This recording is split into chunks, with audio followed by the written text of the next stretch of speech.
WhatsApp people, कैसे हैं आप सब? ठीक ठाक हैं? It's me Hussain, you are watching H T reacts. Welcome back to the channel. उम्मीद करता हूँ अच्छे होंगे, खैर खैरियत से होंगे, एंजॉय कर रहे होंगे। और हम देखने वाले हैं एक ऐसा वीडियो जिसका टाइटल कुछ यूँ है कि जनाब सऊदी प्रिंस मोहम्मद बिन सलमान जो है पाकिस्तानी गवर्नमेंट पे बहुत गुस्सा हैं।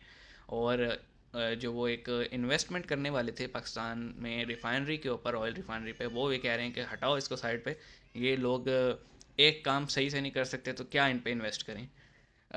डॉन न्यूज़ पेपर जो है उसने ये चीज़ रिपोर्ट की थी। बाकी किसी न्यूज़पेपर में इतना बात आ नहीं रही, बाकी सब जो है ना वो सिर्फ पीडीएम पीटीआई कर रही हैं। लेकिन जो मुद्दे की बात यह है कि ये डील रिफाइनरी वाली ख़तरे में है। और ख़तरे में क्या, इंडिकेशंस ये हैं कि ख़त्म, कोलैप्स, ख़त्म, सफाई। तो लेट्स सी, देखते हैं क्या सीन है। ये शुरू करते हैं 3 2 1 9 का। है कि सऊदी अरेबिया ने बोला था पाकिस्तान के साथ मिलकर पाकिस्तान के अंदर सबसे रिफाइनरी बड़ी लगाएगा। रिफाइनरी बनाई जाएगी, अब उन्होंने मगर कहा अब चल मेरा सऊदी पुत्र अरेबिया ने हाथ छुट्टी जोड़ कर। लिया, माजरत कर लिया कि भाई नहीं, हम पाकिस्तान के अंदर कोई भी रिफाइनरी नहीं बना सकते। हमने देखा कि मुसलमान फॉरेन मिनिस्टर्स का डेलीगेशन चीन जा रहा है और तार साहब उसमें टर्की, इंडोनेशिया और नाइजीरिया भी भाई है, लेकिन बाईपास अरब करके इसलिए ममालिक जा ने रहे हैं पाकिस्तान से क्योंकि नहीं हम तो पूछा कि अपने आप मसले नहीं सही कर पा रहे। क्योंकि पाकिस्तान एक इम्पोर्टेंट कंट्री हम तो समझते थे, लेकिन अरब ममालिक ने हमें सर बिल्कुल ही आप समझते थे, जो है इस हवाले से निगलेक्ट खान किया। साहब पाकिस्तान घड़ियां बेच रहे थे। मुस्लिम उम्मा का सबसे बड़ा मुल्क है और सबसे बड़ा हैं? स्ट्रॉन्ग मुल्क है, और एक मुल्क है जो उनके पास न्यूक्लियर है, मिसाइल सिस्टम है। इसराइल ने पाकिस्तान की जो ऑर्गेनाइजेशन हैं, ख़ास तौर पे लश्कर तैयबा जो कि हाफिज़ सईद की जमात और इस तरीके से ऑर्गेनाइजेशन है, उसे बैन कर दिया। सबसे पहले तो ये सही बताएं किया। आप हाफिज़ सईद के बारे में क्या ओपिनियन रखते हैं? या तो हम दहशतगर्द मुसलमान है। हम तीनों बार इन बातों को, कुरान शरीफ की आयतों को झुठला दें।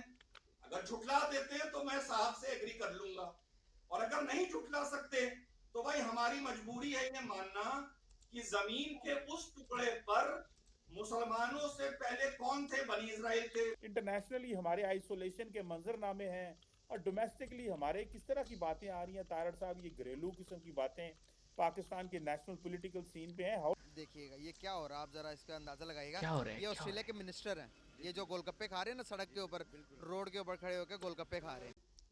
द पॉइंट इज, इसमें बहुत सारी चीज़ें थी।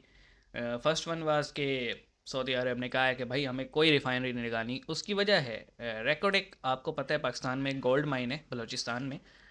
उसको लेके पहले भी बड़े मसले चल रहे हैं। और अब सऊदीज़ ये चाह रहे थे कि हम इसमें इन्वेस्ट करना चाहते हैं, और पाकिस्तान ये चाह रहा था कि आप करें इन्वेस्ट। लेकिन सऊदीज़ ये चाह रहे हैं कि भाई इन्वेस्ट तो करें लेकिन इंडिपेंडेंट, बीच में किसी की टांग टूंग नहीं चाहिए। क्योंकि रेकोडिक को लेके सुप्रीम कोर्ट में भी बहुत कुछ हुआ है, और उसकी वजह से पाकिस्तान पे बिलियंस ऑफ डॉलर्स के इंटरनेशनल कोर्ट से भी जुर्माने लगे हैं। तो इसलिए वो कहते हैं कि भाई यहाँ पे इन्वेस्टमेंट कोर्ट कौन करे, जब आपकी सुप्रीम कोर्ट ही जो है ना हर तीसरे दिन ही सौ मोटो लेके, और ब्लैकमेलिंग, काइंड ऑफ ब्लैकमेलिंग, और फिर कंपनीज कैसे काम करेंगी। तो आरामको जो है उसने यहाँ पे इन्वेस्ट करना था, वो नहीं आ रहे अब इसी वजह से। और दूसरी एक और सीन ये है कि जो डेलीगेशन गया था अभी चाइना में, जो मुस्लिम फॉरेन मिनिस्टर्स का, पाकिस्तान को एक तो इसलिए नहीं पूछा, पाकिस्तान के पास इस वक्त कोई नुमाइंदा हुकूमत नहीं है। पॉलिसी किसकी होगी इस वक्त? एक केयर टेकर सेटअप है, उनका तो कोई बयानिया या कोई मौक़िफ़ हो ही नहीं सकता, तो जब तक कोई इलेक्टेड गवर्नमेंट आती नहीं है। दूसरा, हम अपने मसले नहीं सॉल्व कर पा रहे, हम अपने ही आपस में इतने भिड़े हुए हैं, तो हम क्या जो है ना फ़लस्तीन को लेके बात करेंगे। तो इस वजह से हमें बाईपास करके वो गए हैं, इसकी और कोई नज़र नहीं आती। दूसरा ये मतलब टर्की से हमने गद्दारी की, वो जो एक बना रहे थे ये मलेशिया, टर्की और इंडोनेशिया, पाकिस्तान और टर्की जो एक ट्रायक्ट्रा बना रहे थे, हमने वहाँ 2 नंबरी की। फिर सऊदीज़ के साथ की, ईरान हमारे पीछे पड़ा हुआ है, भाई या तो गैस पाइपलाइन पूरी करो नहीं तो जुर्माना भरो। तो बहुत सारे मसले मसाइल तो हैं। इस वजह से ही अब वो कहते हैं ना कि हमने दूसरों के साथ इतनी 2 नंबरियाँ की हैं कि अब हम पे कोई यकीन ही नहीं करता। इसका यही मतलब है। तो आप क्या कहेंगे इस बारे में? कमेंट सेक्शन में बताइएगा। मिलेंगे, अपना ख्याल रखिएगा। सी यू गाइस।